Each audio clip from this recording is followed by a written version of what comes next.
देखिए, आज नवरात्र का पहला दिन है, प्रथम दिन है। मां शैलपुत्री की आराधना के साथ पवित्र पर्व त्योहार की शुरुआत हो चुकी है। आप सभी को इस पर्व की बहुत बहुत शुभकामनाएं। सबसे पहले अब खबर पर आते हैं। मंदिर मंदिर श्रद्धालुओं की भीड़ है, लेकिन इस भीड़ के साथ मंदिर से लेकर मस्जिदों के बाहर उत्तर प्रदेश में पुलिस और अर्धसैनिक बल की भी तैनाती है। अब आप पूछेंगे क्यों, मैं बताता हूं। क्योंकि आशंका है कि नवरात्रि पर कुछ षड्यंत्रकारियों की गंदी नजर है, जो नवरात्र के पावन पर्व पर हंगामा कर सकते हैं, उपद्रव कर सकते हैं। आशंका इसलिए भी बढ़ गई है क्योंकि कल नवरात्र का दूसरा दिन है, तो साथ में जुमे की नमाज भी होनी है। खास बात यह है कि नसरल्ला की मौत के बाद जिस तरह यूपी में कई जगहों पर उसके समर्थन में प्रदर्शन हो चुके हैं, आशंका है कि कल भी जुमे की नमाज के बाद नसरल्ला के प्रेम में प्रदर्शन हो सकता है। भीड़ को भड़काने का प्रयास किया जा सकता है। ऐसे में आशंका हकीकत में न बदल पाए, इसके लिए पूरे इंतजाम कर लिए गए हैं। हालांकि यूपी में मंदिर मस्जिद के बाहर सुरक्षा को लेकर यूपी सरकार पर सवाल भी उठ रहे हैं, तो उन सवालों पर भी बात करेंगे। लेकिन अभी बात कि आखिर आज की बहस क्यों जरूरी है। नसरल्ला के मारे जाने के बाद कल पहले जुमे की नमाज होनी है, इसलिए हम ये डिबेट कर रहे हैं। क्योंकि नवरात्र जुमे पर लखनऊ में सुरक्षा के तगड़े इंतजाम देखने को मिले हैं, इसलिए हम ये डिबेट कर रहे हैं। ये डिबेट इसलिए भी जरूरी है क्योंकि नसरल्ला समर्थकों के प्रदर्शन के दौरान उपद्रव की आशंका जाहिर की गई है, क्योंकि नसरल्ला के नाम पर नवरात्र में खलल डालने की आशंका भी जाहिर की गई है, क्योंकि योगी आदित्यनाथ ने दंगा भड़काने वालों को फिर से हरियाणा से चेतावनी दी है। तो ठोकेंगे इन तमाम सारे मुद्दों पर ताल, लेकिन उससे पहले देख लीजिए छोटी सी रिपोर्ट।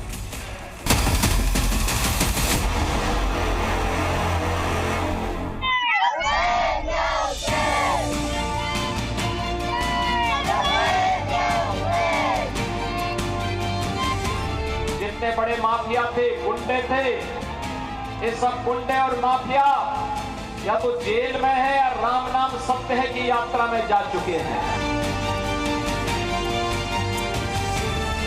लखनऊ में भी अलर्ट जारी कर दिया गया है। राजधानी में कल जुमे की नमाज होनी है, उससे पहले टीले वाली मस्जिद पर फिलहाल बैरिकेडिंग कर दी गई है। कल भारी तादाद में यहाँ पर लोग नमाज अदा करने के लिए आएंगे। जुमे की नमाज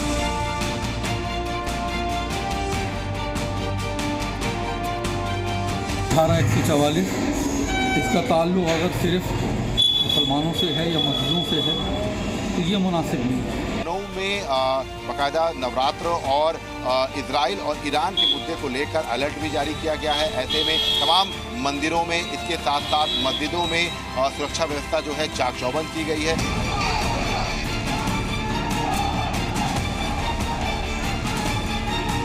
अगर कोई बात कहनी होगी तो हम किससे कहेंगे?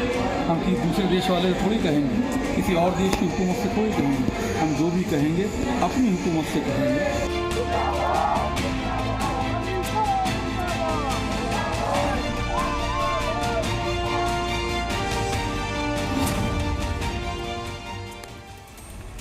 तो चलिए हम डिबेट शुरू करते हैं, और ताल ठोक के में आज की बड़ी बहस के लिए हमारे साथ हमेशा की तरह कई गणमान्य मेहमान हैं। मैं इंट्रोडक्शन करा देता हूं। भारतीय जनता पार्टी से प्रेम शुक्ला साहब जुड़ने वाले हैं हमारे साथ। विजय शंकर तिवारी होंगे, विश्व हिंदू परिषद के प्रवक्ता, वो भी अभी नहीं जुड़ेंगे। कपिल कुमार राजनीतिक विश्लेषक हमारे साथ कुछ ही पलों में होंगे। सतीश दास महाराज धर्मगुरु यहाँ स्टूडियो में मेरे साथ मौजूद हैं। हाजी रंगरेज साहब MIM के प्रवक्ता हमारे साथ कुछ ही देर में जुड़ेंगे। सैयद मसूद राजनीतिक विश्लेषक हमारे साथ जुड़ेंगे। हाजी खान साहब यहाँ पर इस्लामिक स्कॉलर मेरे साथ जुड़ चुके हैं, और धर्मगुरु पाताल बाबा यहाँ स्टूडियो में मेरे साथ मौजूद हैं। इसके अलावा मुफ्ती नईमुद्दीन जो कि अध्यक्ष हैं ऑल इंडिया उलेमा काउंसिल हैदराबाद के, वो हमारे साथ जुड़ चुके हैं। डिबेट की शुरुआत करूंगा मैं हाजी खान साहब आपके साथ। क्या आपने इस तरीके की कोई बात सुनी है? क्योंकि एक आशंका के चलते सुरक्षा के पुख्ता इंतजाम है। क्या आपको इसमें कोई हर्ज नजर आता है? जिस तरीके से कल जुमे का दिन है, कल जुमे की नमाज होनी है और नवरात्र का दूसरा दिन है, तो एहतियातन कदम उठाए गए हैं कि कहीं कोई उपद्रव ना हो। इतिहास इस बात का गवाह है कि इस तरीके की घटनाएं हमें गणेश चतुर्थी और पर भी देखने को मिली है। देखिए अनुराग मुस्कान जी, आप अनुराग भी हैं और मुस्कान भी हैं जी। कल जुमे का दिन है, नवरात्रि शुरू हो रहे हैं। हम देश के हिंदू और मुसलमानों को नवरात्रि और जुमे की मुबारकबाद देते हैं, और ये अपील करते हैं अब देश के लोगों से कि हमारे मुल्क के अंदर नवरात्रि भी मनाई जाएगी और हिंदू उसमें बढ़ के अपना हिस्सा लेंगे। व्रत शुरू हो गए उनके, 9 दिन व्रत चलेंगे, आज से व्रत शुरू हो गए। और मुसलमान कल नमाज को जाएंगे और नमाज में भी शांति के अंदाज से नमाज पढ़नी है और वहाँ दुआ मांगी जाती है। हमारी मस्जिद में भेज दीजिएगा आप अपने पत्रकार को, वो कहते हैं ए अल्लाह हमारे मुल्क में अमन शांति बनाए रख। ये है राष्ट्रभक्ति, ये है देशभक्ति। अगर हम नफरतें फैलाएंगे देश में, हम हिंदुओं के त्योहारों में गड़बड़ करेंगे और हिंदू मुसलमानों के त्योहार में गड़बड़ करेंगे तो इससे देश को नुकसान होगा, किसी हिंदू का किसी मुसलमान का कुला भला नहीं होगा। हम ये देखते हैं कि रमज़ान में राम का नाम आता है, राम जिसको कहते हैं, और दीपावली में हजरत अली का नाम आता है, अली। हम ये जो हमारी गंगा जमनी तहजीब है देश की, भाईचारे का मुल्क है। हम इस मुल्क की आज़ादी में हिंदू मुसलमानों ने आपस में मिलकर अंग्रेज़ों को भगाया था और इस मुल्क में हम 75 साल से शांति से रह रहे हैं। जब अखंड भारत था जिसमें पाकिस्तान, बांग्लादेश, अफगानिस्तान, इंडिया, बर्मा सारे लोग थे, तभी अल्लामा इकबाल ने कहा था कि सारे जहाँ से अच्छा हिंदुस्तान हमारा, हम बुलबुलें हैं इसकी ये गुलसिता हमारा। मज़हब नहीं सिखाता आपस में बैर रखना, हिंदी है हम वतन है हिंदुस्तान हमारा। कोई मज़हब आपस में बैर करना नहीं सिखाता। हर मज़हब चाहता है कि शांति के साथ अपनी इबादत करो, पूजा करो, और किसी की आस्था को, किसी के मज़हब को ठेस पहुँचाने वाला ना तो धर्म वाला है ना राष्ट्रभक्त है, वो देशद्रोही है और देशभक्त नहीं है। पाताल बाबा, बातें बड़ी अच्छी अच्छी की हाजिर खान साहब ने और इनके इरादे, इनकी मंशा पर मुझे कोई शक भी नहीं है। लेकिन सवाल यह है कि जो नसरल्लाह के समर्थन में रैलियां निकालते हैं, जिन्होंने नसरल्लाह के समर्थन में इंतज़ाम कर रखे हैं कि वो अशांति फैलाएंगे, उपद्रव फैलाएंगे, उनको ये बातें समझ में आएंगी क्या हाजिर खान साहब की? देखिए, आपके जी न्यूज़ से पूरे विश्व को संदेश जाएगा। अनुराग जी, आप बहुत सीनियर एंकर हैं और आपको मैं सुनता हूँ, बहुत अच्छा लगता है। मैं पूरे विश्व को जी न्यूज़ से और आपके द्वारा बतलाना चाहता हूँ कि पूरे विश्व का सबसे बड़ा आतंकी था नसरुल्लाह, और कहीं पर भी सब जगह जो है दावतें हुई है, जो मुस्लिम कंट्री हैं उनमें दावतें हुई है कि वो मारा गया। और ये भारत एक ऐसा देश है, यहाँ पर कट्टरपंथी बहुत आ गए हैं, और देखिए यहाँ पर लोग छाती पीट करके और उस आतंकी के लिए ऐसा कर रहे हैं। ये बहुत देश के लिए दुर्भाग्य है। और मैं इस नवरात्र में सभी बंधुओं से अपील करता हूं कि जिस तरह से हुजूर पुरनूर मुस्तफ़ा सल्लल्लाहु अलैहि वसल्लम ने फरमाया था कि मुसलमानों, हिंदुओं, तुम गाय सुअर के लिए लड़ रहे हो, एक ऐसा कौम आएगा कि गाय भी खाएगा और सुअर भी खाएगा, तुम दोनों को खा जाएगा। तो इस बात को ना हिंदू समझ रहे हैं और ना मुसलमान समझ रहे हैं। मैं कह रहा हूं कि अमन चैन से हम लोग आए हैं। और ये अंकर साहब, मैं लास्ट बात कह रहा हूं कि तुलसीदास जी भी बोले हैं, धूर्त कहो अवधूत कहो, रजपूत कहो जोलहा कहू को, काहू के बेटी से बेटा न ब्याह, काहू के धर्म बिगाड़े न कोई। You have not right to increment any religion. हमको किसी धर्म के ऊपर व्यवचार करने की कोई जरूरत नहीं है। और ये जहां पर इकबाल के शेर बोलते हैं, उससे हमको थोड़ा डिबेट है। कारण है कि उसी इकबाल ने सारे जहां से अच्छा हिंदुस्तान हमारा लिखा और भाग के पाकिस्तान पहले हो गया, और जीना को उसी ने समझा करके भारत को 2 टुकड़े किया। मन में राम बगल में छुरी, अब पलकर पाइप तक खातम उड़े, एक भोजपुरी में कहानी है, यही इकबाल ने करके दिखलाया। इसलिए मैं इकबाल के बाद से और सहमत, मैं तो इसको राष्ट्रीय गीत मानता भी नहीं हूँ, मैं कभी नहीं इसको गाता हूँ। सारे जहाँ तक इन्होंने गा के सुनाया, बहुत अच्छा लगा, तराना तो अच्छा है, लेकिन उसी तराने ने मोहम्मद जीना को बीच में फाड़ दिया, पाकिस्तान और हिंदुस्तान। जी पाताल बाबा, मैं आपके विचारों से तो बहुत प्रभावित हुआ ही हूँ, और सबसे ज़्यादा प्रभावित हुआ कि इन 2-3 मिनट में आपने भोजपुरी भी बोल दी, हिंदी भी बोल दी, उर्दू भी बोल दी और अंग्रेज़ी भी बोल दी, संस्कृत भी बोल दी। ये बड़ा प्रभावशाली था। मुफ्ती नदीमुद्दीन साहब है हमारे साथ। मुफ्ती नदीमुद्दीन साहब, जैसा कि पाताल बाबा ने कहा कि भाई नसरुल्लाह के मारे जाने पर तमाम मुस्लिम कंट्रीज़ में मिठाई बांटी गई, केवल एक हिंदुस्तान ऐसा मुल्क है जहाँ उसकी मौत पर प्रदर्शन हो रहे हैं, उसके समर्थन में प्रदर्शन हो रहे हैं। क्या आपको ये ठीक लगता है? क्या आप इससे इत्तेफाक रखते हैं? देखिए, सर्वधर्म संभाव का ये देश है। तुम ना मुसलमान, हम ना हिंदू बने, तुम ना मुसलमान बनो, हम भी इंसान बने, तुम भी इंसान बनो। हिजबुल्लाह का जहां तक मामला है, इजराइल का, हिजबुल्लाह का, तो जो लोग हिजबुल्लाह नसरुल्लाह के मरने पर समर्थन कर रहे हैं वो इस देश के खिलाफ नहीं है। नहीं, हिजबुल्लाह नहीं, हम नसरुल्लाह की बात अगर कर रहे हैं। नसरुल्लाह आतंकवादी, अब नसरुल्लाह वही राइट, नसरुल्लाह की बात कर रहे हैं कि नसरुल्लाह के समर्थन में जिन लोगों ने रैली किया या प्रोटेस्ट किया वो इजराइल के खिलाफ किया, ना कि भारत के खिलाफ। देखिए, फलस्तीन का जहां तक ताल्लुक है, क्या दुनिया का सबसे बड़ा आतंकवादी इजराइल नहीं है? इजराइल ने 50-60 सालों से क्या सैकड़ों मासूम बच्चों को नहीं मारा, सैकड़ों लोगों को नहीं मारा? तो अगर नसरुल्लाह के मरने पर प्रोटेस्ट करना ठीक नहीं है तो इजराइल का महिमा मंडन करना, गुणगान करना कहाँ ठीक है? ये एक मिनट मेरी बात होने के बाद आप बात करिए। हाँ। मैं आपके बीच में इंटरव्यू नहीं किया। देखिए, महात्मा गांधी से लेकर के वाजपेयी जी तक, अभी मौजूदा प्रधानमंत्री नरेंद्र मोदी जी ने, सबने फलस्तीन का समर्थन किया। वाजपेयी जी ने तुर्की में जाकर के कहा था कि फलस्तीनियों की जमीन वापस करनी चाहिए। इजराइल ऑक्युपाई है, इजराइल ने वहां कब्जा किया है। अगर उनकी जंग अपने वतन के लिए है तो इसमें आतंकवादी कहां से आ गए? चलिए ठीक है, लेकिन नदीमुद्दीन साहब, इजराइल और फिलिस्तीन की बात छोड़िए, मुझे ये बताइए कि आप इस बात की गारंटी देते हैं कि कल जुमे की नमाज के बाद नसरुल्लाह के समर्थन में कोई उपद्रव नहीं होगा, किसी तरह का कोई हो हल्ला नहीं होगा, सब कुछ आपका भी जुमा ठीक से निपटेगा, नवरात्र का दूसरा दिन भी ठीक से निपटेगा? आप इस बात की गारंटी देते हैं? आप इस बात को मानते हैं कि ऐसा हो पाएगा? देखिए, सुनिए, ये लॉ एंड ऑर्डर का काम सरकार का है, पुलिस का है। मैं अपील करूंगा कि कल के जो लोग प्रोटेस्ट करना चाहते हैं वो नवरात्र है, उनको प्रोटेस्ट नहीं करना चाहिए। उनका विरोध सरकार से नहीं, उनका विरोध हिंदू भाइयों से नहीं। हिंदू भाइयों का बड़ा फेस्टिवल चल रहा, उनके फेस्टिवल में बाधा डालने की कोई जरूरी नहीं। मगर हाँ, ये मुसलमानों को बदनाम करना कि मुसलमान दशहरे के अंदर या नवरात्र में कोई गड़बड़ करेंगे, ये बेतुकी बात है। यहाँ का मुसलमान पुरमन है, शांति के साथ रहता है, उसका ये देश है। हम इसी गली के खाक से यही खाक अपनी मिलाएंगे, न बुलाए किसी के आए हैं, न भगाए किसी के जाएंगे।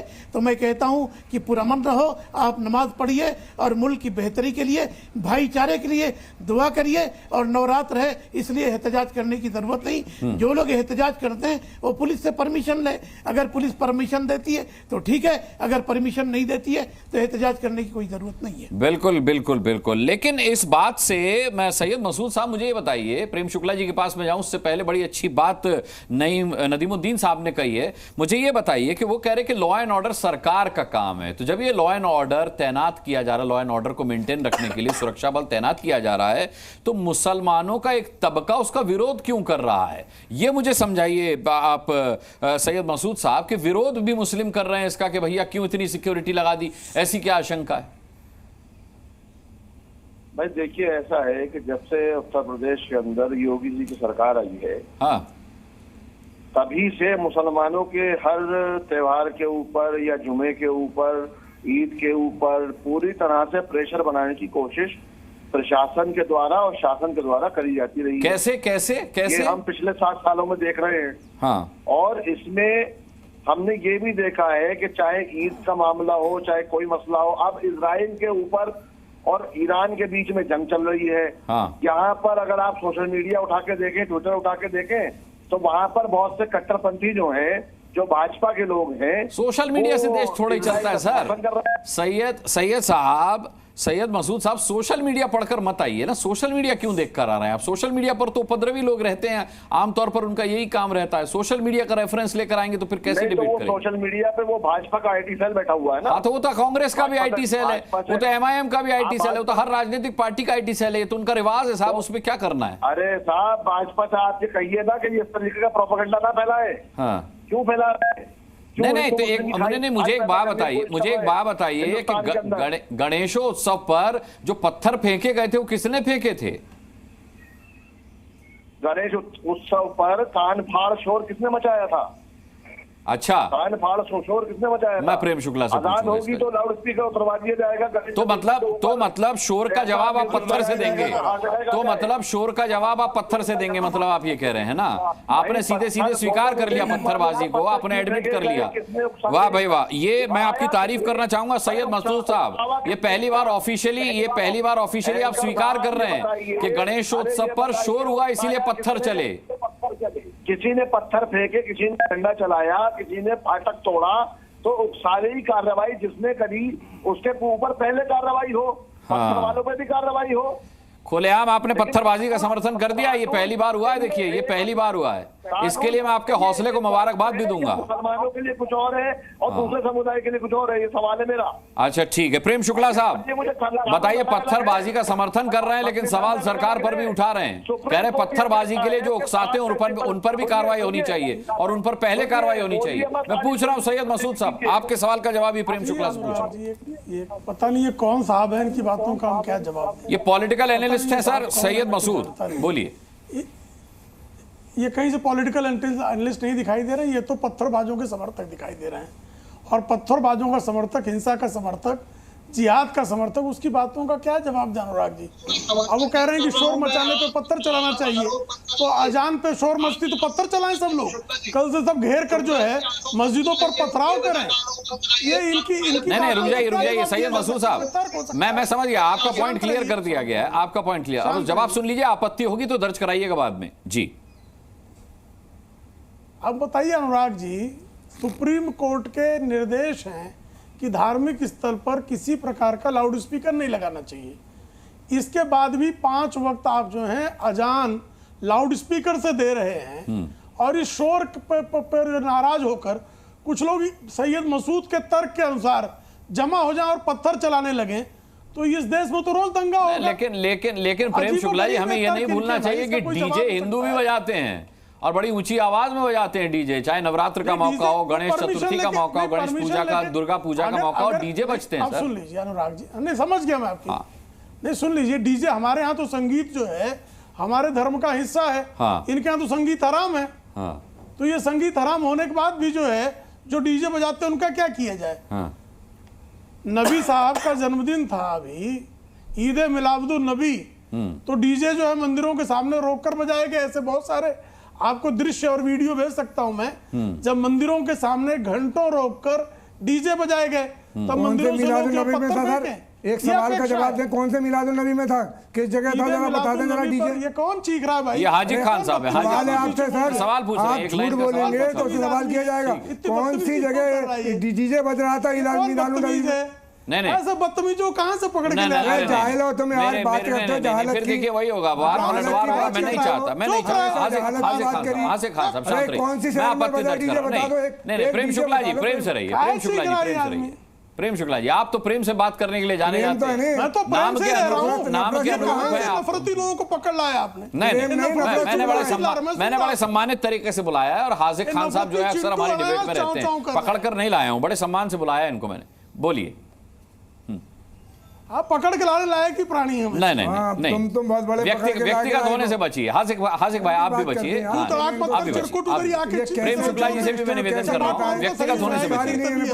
चेरकुट कहीं का नहीं, इस तरीके से नहीं। प्रेम शुक्ला जी, मैं आपसे निवेदन कर रहा हूँ हाथ जोड़कर, इस तरीके की शब्द शैली का इस्तेमाल ना करें। निवेदन है, पकड़ के लाते हैं गटर छाप लोगों को। नहीं, ऐसे नहीं। रावण की औलाद तुम हो। नहीं, इस तरीके रावण की औलाद हो तुम, संस्कार। अच्छा देखिए, अब यही होगा, देखिए हाजिक खान कम थोड़ा ही है, अब आप वो सुनेंगे तो बोलेंगे। पॉइंट पर आ जाते हैं प्रेम शुक्ला जी, प्रेम शुक्ला जी पॉइंट पर आ जाते हैं। ठीक है प्रेम शुक्ला जी, पॉइंट पर आ जाते हैं। शुकर कुल कलंक को इतनी देर से सुन ही रहा था ना मैं तो पॉइंट पर ही हूं। क्यों चीखने के लिए चालू? भाई सवाल किया, आप सवाल करेंगे। बोलिए बोलोगे तो हाँ बोलिए। हाँ, मुझसे सवाल अनुराग जी कर रहे हैं, उसका जवाब दे रहा हूँ। ठीक है, ये शुकर कुल कलंकों को चीखने की क्या? ठीक है उनकी, मैं हाजिक भाई आपकी आपत्ति पर सवाल पूछ लूंगा जी, बोलिए। जी अनुराग जी, क्या प्रश्न है जरा पूछिए। नहीं आप जो बोल रहे थे वही बोलिए। प्रश्न ये था कि सरकार पर भी सवाल उठाया था मसूद साहब ने, उन्होंने कहा कि पत्थरबाजों का समर्थन जो उन्होंने किया, उन्होंने कहा कि वो उकसावे की कार्रवाई के चलते हुआ, और जो उकसावे की कार्रवाई करते हैं, जो पत्थरबाजों को पत्थर चलाने पर मजबूर करते हैं, उन पर कार्रवाई पहले होनी चाहिए। सरकार कानून नियम व्यवस्था की दृष्टि से मस्जिदों पर सिर्फ चुस्ती कर दे रही है तो उनको बड़ी आपत्ति हो जा रही है। आप कृपा करके मुझे बताइए ना अनुराग भाई, इतनी बार बम विस्फोट हुए, हजारों हजार निर्दोष लोग मारे गए, कभी आपने सुना कि विरोध के लिए मस्जिदों से स्वर उठे?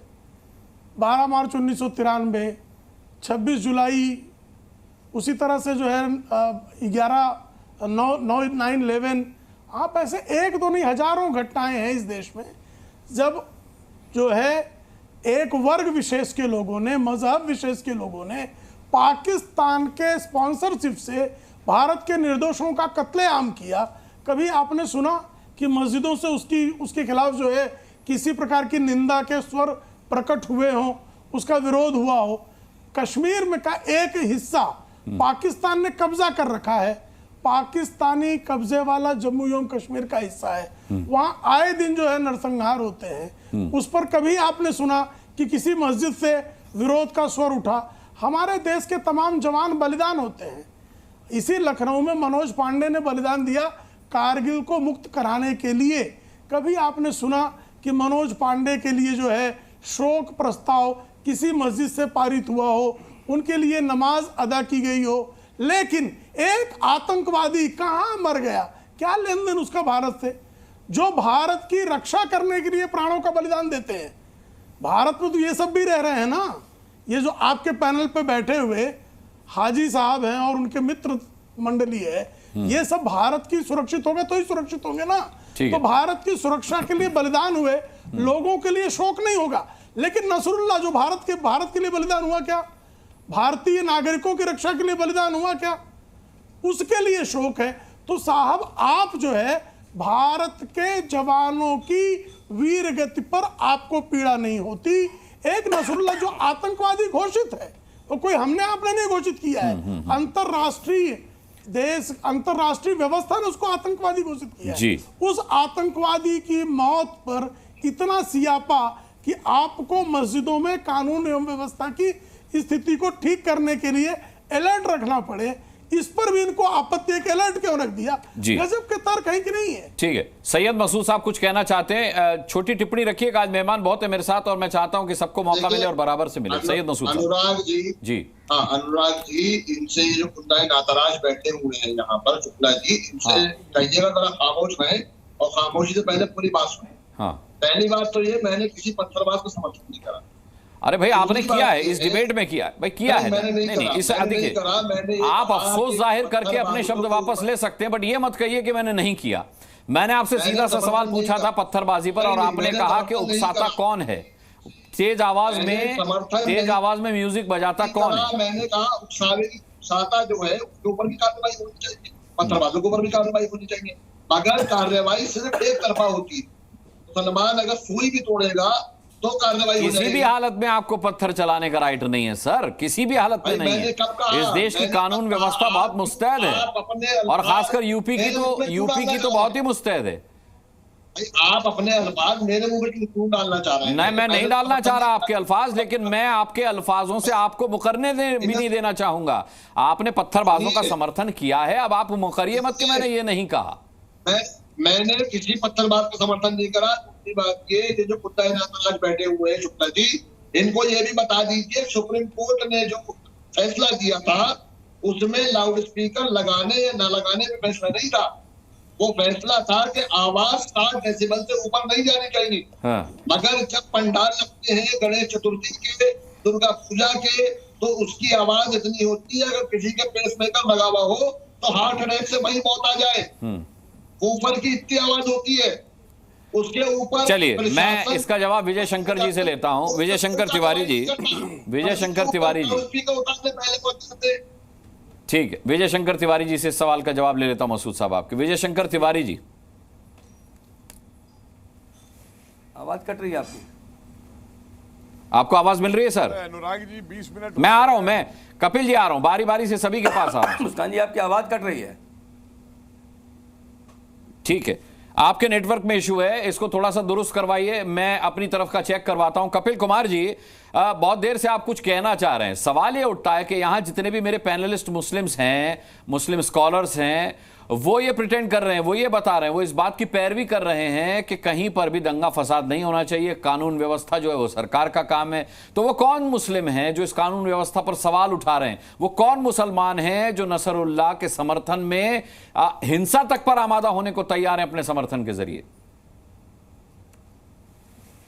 देखिए, मुझे एक बात समझ में नहीं आती है कि कभी इधर की, कभी उधर की, कभी किधर की। देखिए, बीच में ना बोले, मैं इन किसी के बीच में नहीं बोला जी। मैं बड़े आराम से बात कर रहा हूं, बीच में ना बोले। मुझे एक बात बताइए कि कहीं तो ये इतिहास ले आते हैं, अब कहते हैं कि फिलिस्तीन की जमीन कब्जा ली इजराइल ने। तो भैया मुझे एक बात बताइए कि इस्लाम आया 7वीं शताब्दी में, और यहूदी धर्म कितना पुराना था, वहां कौन रहते थे? मैं इन्हीं पे छोड़ता हूं, ये याद रखें। उसके बाद अंग्रेजों ने दुनिया के अंदर 2 देश बनाए धर्म के नाम के ऊपर, कट्टरता के ऊपर। एक बनाया पाकिस्तान, उस पे तो ये ताली बजाते हैं, और दूसरा उन्होंने बनाया यहूदियों का, वो गलत बनाया। तो ये अपने दिमाग में तय कर ले उस चीज को। उसके बाद एक और बात पे आइए, आप मुझे बताइए, आज तक इन्होंने कश्मीर के अंदर जब मुस्लिम पुलिस वालों को, मुस्लिम भारत के उन जवानों को जो घर छुट्टी मनाने आए हुए थे, आतंकियों ने मारा, कभी इन्होंने उनके लिए कुछ पढ़ा मस्जिद के अंदर कि उन्होंने देश के लिए जान दी? इनको याद है अजीमुल्लाह कौन थे, अशफाकुल्लाह कौन थे, ब्रिगेडियर उस्मानी कौन थे? और फिर जो ये कह रहे हैं कि सरकार का काम है लॉ एंड ऑर्डर रखना, तो जो इकट्ठा करवा के जो पत्थर वहां पे कहीं आसमान से आ जाते हैं, जो वहां इकट्ठे होते हैं, उनको रोकना आपका काम नहीं है।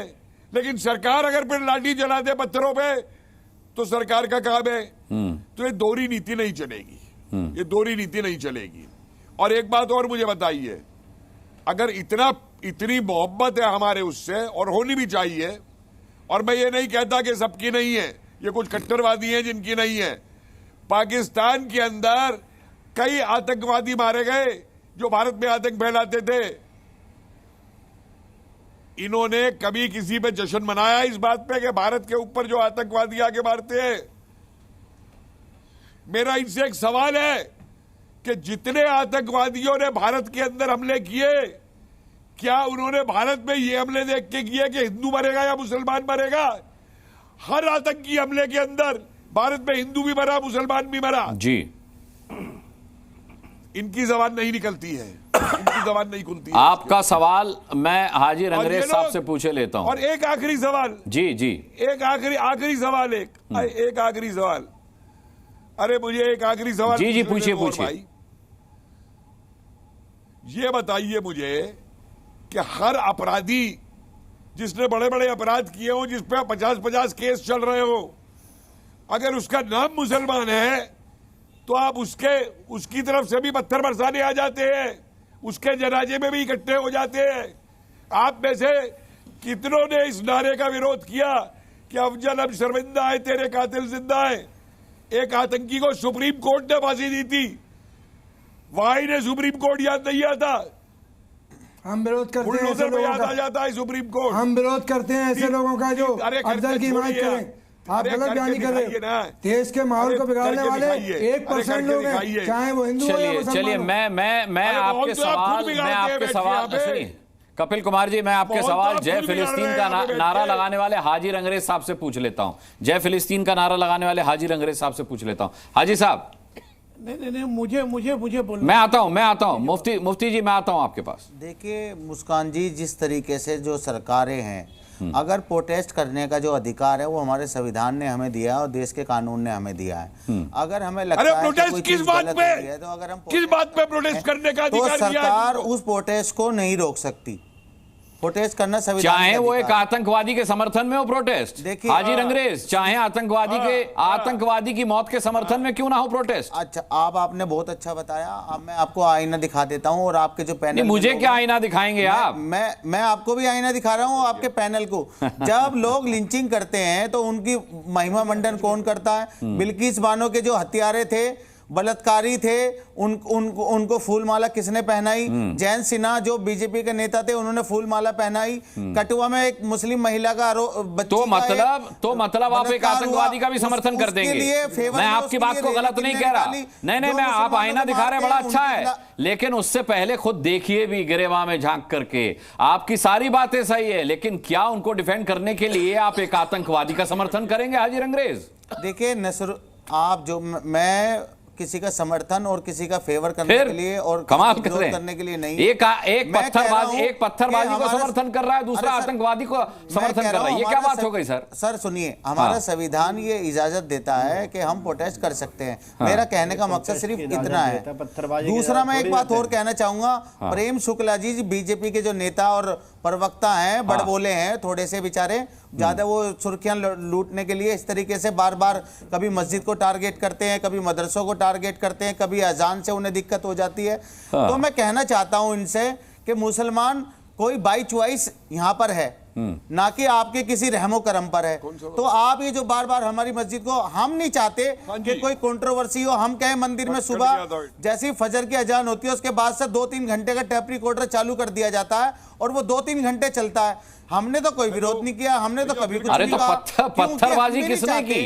वो पत्थरबाजी किसने? सैयद मसूद साहब कह रहे हैं कि इसी वजह से तो पत्थरबाजी हुई है। आप कह रहे हैं हमने विरोध नहीं किया। अरे पत्थरबाजी से बड़ा विरोध क्या होगा? पत्थरबाजी से बड़ा हिंसक विरोध क्या होगा हाजी रंगरेज? मैं अनुराग जी बता देता हूं पत्थरबाजी किस तरीके से होती है। हाँ, जब वो यात्रा निकल रही होती है तो वो मस्जिद के पास जाती है और उसमें कहती है कि राम राम, जब मुल्ला मारे जाएंगे राम राम चिल्लाएंगे, और इस तरीके के जो भड़काऊ भाषण है वहां पर जाकर दिए जाते हैं। अच्छा। मस्जिद के सामने तलवारें, डंडे कहां से आ जाते हैं? पुलिस प्रशासन और पुलिस के जितने भी पूर्व अधिकारी हैं वो खुद कहते हैं कि जब तक सरकार न चाहे कोई दंगा नहीं हो सकता। अच्छा। एक भी पत्थर नहीं चल सकता। सरकार जानबूझकर इस तरह का माहौल बनाती है जिससे और सरकार को फायदा होता है। और इस फायदे का उठाने के लिए भाजपा, जग जाहिर बात है, पूरे देश में वो चाहती है कि अमन खराब हो, देश का ताना बाना जो बना हुआ है देश का उसका खराब हो। इनको फायदा होता है दंगों से।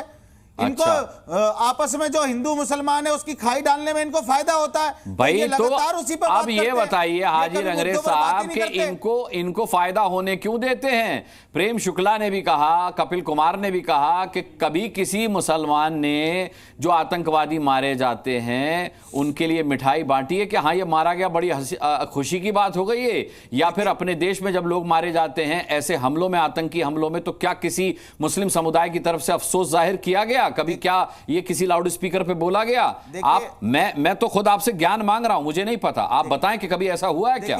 अनुराग जी, हमारे में ना तो कोई किसी के मरने पर जश्न मनाया जाता है हमारे। अरे भाई, अरे क्या बात कर रहे हैं? नसरुल्लाह के मरने पर अभी पाताल बाबा ने बताया आपको, नसरुल्लाह के मरने पर मुस्लिम कंट्रीज में मिठाई बांटी जा रही है। सर सुन तो लीजिए, आपसे बड़े मुस्लिम वहां रहते हैं मुस्लिम कंट्रीज में। दूसरी गल्फ कंट्रियों का जिक्र नहीं कर रहा, मैं अपने हिंदुस्तान की बात कर रहा हूं। हाँ। हिंदुस्तान में कहीं ऐसा हुआ हो तो बताइए। दूसरी बात मैं एक बात और कहना चाहता हूं। तो हो जाए तो बुराई क्या है सर? आप शुरुआत क्यों नहीं करते इस बात की कि नसरुल्लाह मारा गया तो मिठाई बांटे? हमें तो दुख है, एक हमारे भाई हैं जो गुजर गए और वो शहीद हुए, तो हम तो इस बात, एक आतंकवादी को भाई कहने वालों को वाह वाह वाह वाह वाह, अब तो मजा आ गया भाई। ये तो आपने विडंबना की हदें पार कर दी। ये तो आपने विडंबना की। आप नसरुल्लाह को भाई बता रहे हैं अपना, फिलिस्तीन का नारा लगाते हैं, नसरुल्लाह को भाई बताते हैं। हम प्रोटेस्ट के नाम पर पत्थरबाजी करते हैं। शोक मनाने वालों पे विश्वास कैसे किया जा सकता है? बताइए। MIM के प्रवक्ता, अब भाई बैरिस्टर साहब भी सुनिए, भाईजान भी सुनिए, असदुद्दीन ओवैसी का बयान इस आपको सेकंड करेगा क्या सर? तो आप इजाजत तो ले लेते, नसरुल्लाह को आप भाई बता रहे हैं अपना। देखिए शहादत का दर्जा दे रहे हैं, आदर्श बताने वाले और उनके उस पर शोक बचाने वाले। सतीश दास जी को लाता हूँ। सतीश दास महाराज जी, प्रोटेस्ट के नाम पर पत्थरबाजी की इजाजत देगी क्या सरकार या लॉ एंड ऑर्डर? और अब तो इन्होंने हदें पार कर दी। हमारे हाजी रंगरेज साहब ने ये नसरुल्लाह को अपना भाई बता रहे हैं, उसकी शहादत पर गमजदा है। तो यही तो विडंबना है कि नसरुल्लाह जैसे व्यक्तित्व को अपना आदर्श बताने वाले, उस पर शोक मनाने वाली सोच पे आप विश्वास कैसे कर सकते हैं? बिल्कुल ही। और पूर्वोत्तर की घटनाएं ये बताती हैं कि पत्थरबाजी हुई और शांतिपूर्ण धर्म यात्रा जो निकल रही थी उस पर पत्थरबाजी हुई। उसके पीछे एक सोच, विचार और एक षड्यंत्र था, और षड्यंत्र के जैसे था इन जैसे लोगों की वजह से था। ये भारतीय जनता पार्टी पे बार बार कहते हैं, इनके नाम के अनुसार धर्म की राजनीति तो स्वयं करते हैं। इन्होंने उसका खंडन किया और उसको शहीद बता रहे हैं। बताइए, उसको अपना भाई बता रहे हैं। इस सोच पे आप कैसे विश्वास कर सकते हैं? इन लोगों पे आप कैसे यकीन कर सकते हैं? सुरक्षा की आवश्यकता आज इसलिए पड़ रही है बिल्कुल कि ये सोच ही पत्थरबाजी का कारण बनती है। मैं नहीं रुकिए हाजी रंगरेज साहब, रुकिए। हाजिर खान साहब को लाता हूं मैं डिबेट में। हाजिर खान साहब, तो बजरंग दल, अरे छोड़ दीजिए बजरंग दल को। अरे अभी रुकिए, आपने तो सर रिकॉर्ड बना दिया आज नसरुल्लाह को अपना भाई बता कर। सुनिए। अच्छा हाजी रंगरेज साहब, नसरुल्लाह आपका छोटा भाई था कि बड़ा, ये तो बता दीजिए। मैं क्या कह रहा हूँ, मेरे लिए नसरुल्लाह आपका छोटा भाई था कि बड़ा भाई था, ये तो बता दीजिए। इंसानियत का रिश्ता है अनुराग जी, आप भी मेरे बड़े भाई हैं। बात जो इंसानियत को मानता नहीं, जिसका इंसानियत पर विश्वास ही नहीं है, उसकी तुलना मुझसे मत कीजिए, कम से कम उसकी तुलना मुझसे मत कीजिए। अच्छा हाजिर खान साहब, अभी आपने कहा कि आप ऐसे नारे लगाने वालों को कि अफजल हम शर्मिंदा है, तेरे कातिल जिंदा है।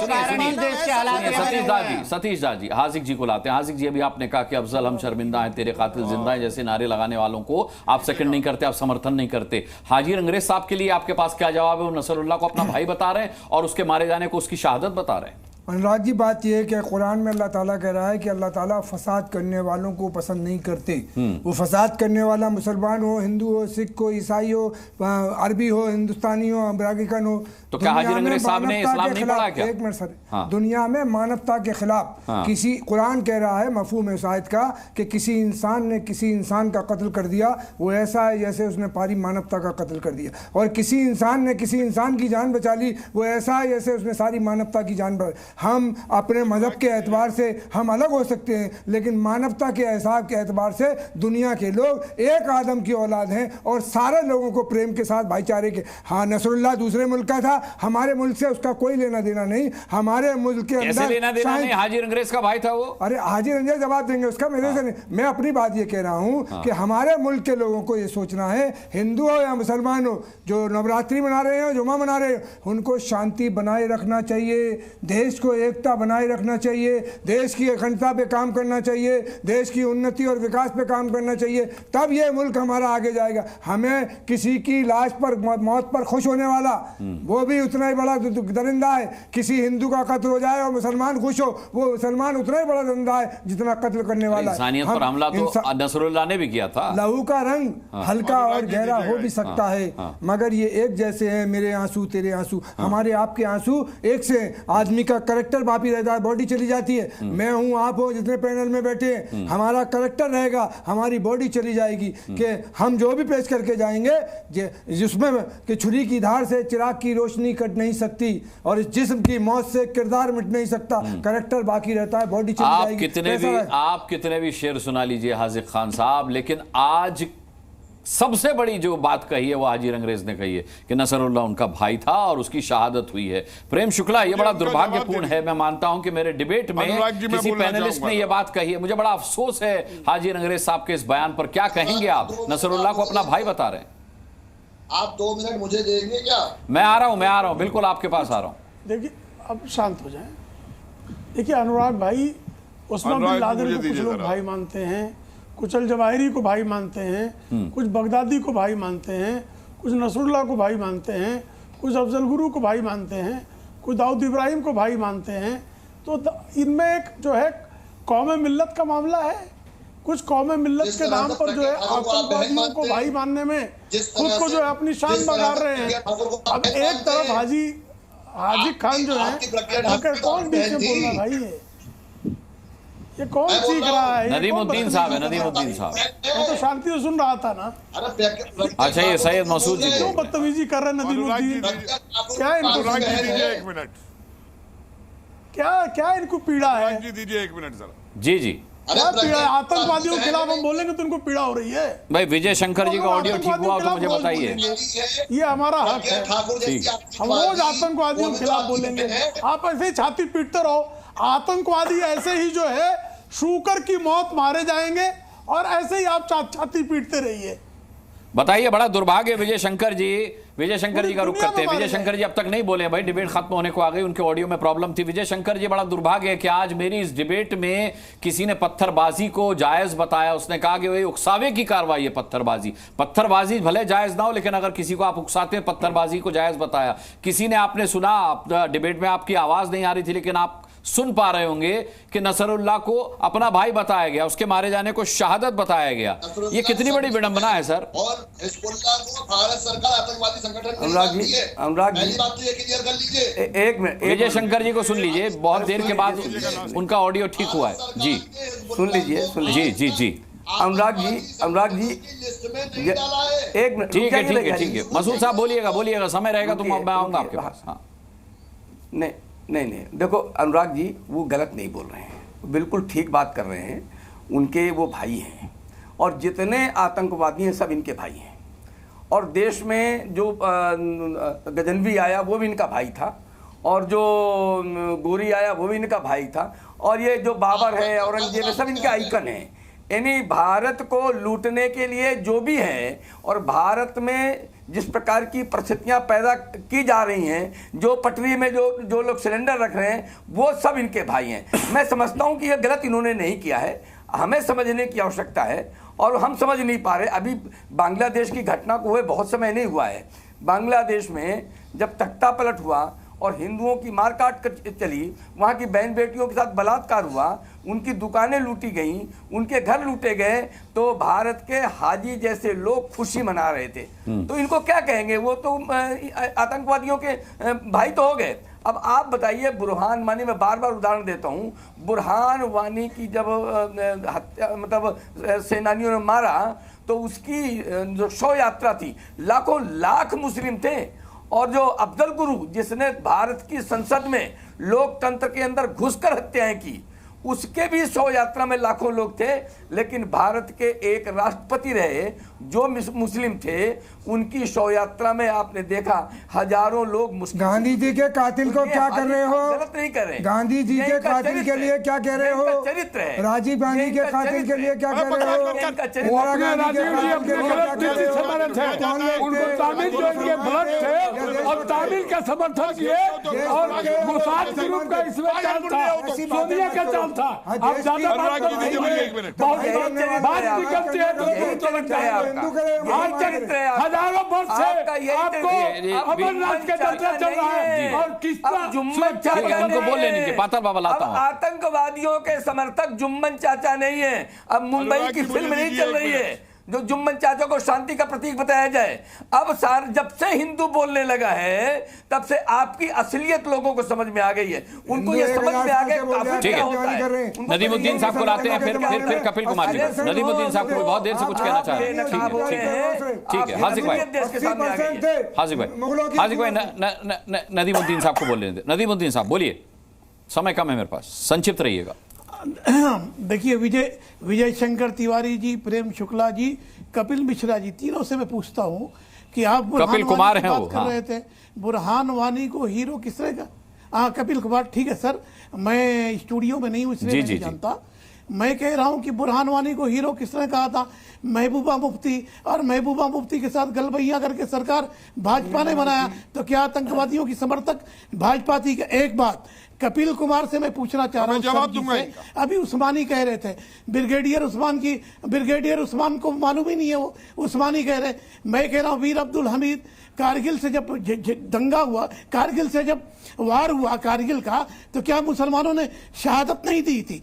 क्या इस देश के मुसलमान इस देश के खिलाफ कभी कोई हरकत की, आतंकवाद की? जहां तक बात है, बोडो कौन है? नक्सलाइट कौन है, मैं पूछना चाहता हूँ ठीक है। बोडो नक्सलाइट खालिस्तानी क्या जी, मैं जवाब दूंगा। जी आप बोलिए, मैं आपको जवाब दूंगा, किसी की मैं धर्म आपको से जवाब दूंगा। ठीक है, ठीक है, मैं जवाब ले लेता हूँ, समय का मैं कपिल कुमार से जवाब ले लेता हूँ। कपिल जी बोलिए, जवाब दीजिए। अरे सुनिए, अरे सुनिए, आप समय नहीं है, समय नहीं, जवाब तो ले लो, फिर आपका सवाल रह जाएगा। ये जीता है, देश के लिए मरता है। इनकी दिक्कत ये है, कपिल कुमार जैसे जहनी मानसिकता के गुलाम आपकी है दौरा, कपिल जी का नहीं है। अरे जंगली तो मैं कपिल कुमार को जवाब देने दीजिए। कपिल कुमार जवाब दीजिए। कपिल कुमार जवाब दीजिए। ठीक है, ठीक है, पाताल बाबा कपिल जी को जवाब देने देते हैं। जी कपिल जी।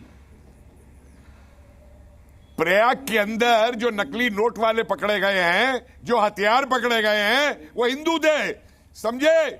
अरे इन लोगों का ये हाल है कि क्या हुआ कि नजीबुल्लाह कसाई है, वो तो हमारा भाई है, हर कातिल इनका भाई है, हर आतंकवादी इनका भाई है, हर बात इन्हें तभी इन्हें ना इतिहास मालूम है ना वो मालूम है। मुझे एक बात कौन है, नक्सलाइट कौन है? अरे बोडो के बारे में बात करो। अरे कपिल कुमार बोडो के बारे में बात करो। बोडो आतंकवादी है नहीं है, वो तुम्हारे भाई है। जो आतंकियों बुरहान वानी का समर्थक महबूबों के चलते हो रहा है, सभी इनकी मांग पर। अगर आप लोग अनाउंस करते कि ये गलत हो रहा है तो कोई आतंकवादी पैदा नहीं होता। महबूबा तुम्हारी महबूबा नहीं है, किसकी साजिश हमारी कभी महबूबा विचित्र चित्र देखकर हैरान हो गया। आदमी ने भगवान हो गया। ठीक है, ठीक है, ठीक है, ठीक है, अपनी अपनी जगह पर रहिएगा। सभी मेहमानों से मैं निवेदन करूंगा कि कैमरे को क्रॉस मत कीजिएगा। बहुत दुर्भाग्यपूर्ण है जब डिबेट में जय फिलिस्तीन के नारे लगते हैं। बहुत दुर्भाग्यपूर्ण होता है जब डिबेट में अपने देश का कोई सियासतदान कहता है कि आतंकवादी उसका भाई है, आतंकवादी मारा नहीं गया, आतंकवादी की शहादत हुई है। जब ये कोई कहता है कि जवाब में पत्थर चलाए तो क्या बुरा किया, ये सबसे गलत सोच है। और ये सोच जो है वो हिंसा तक ले जाती है, वो दो दिलों को तोड़ती है, वो एक मुल्क के कई टुकड़े करवा देती है। मैं चाहता हूं कि ये नहीं होना चाहिए और इसी उम्मीद के साथ सभी पैनलिस्ट का बहुत बहुत धन्यवाद करना चाहूंगा। आज की डिबेट में शामिल होने के लिए आप दर्शकों का भी बहुत बहुत शुक्रिया। जी न्यूज़।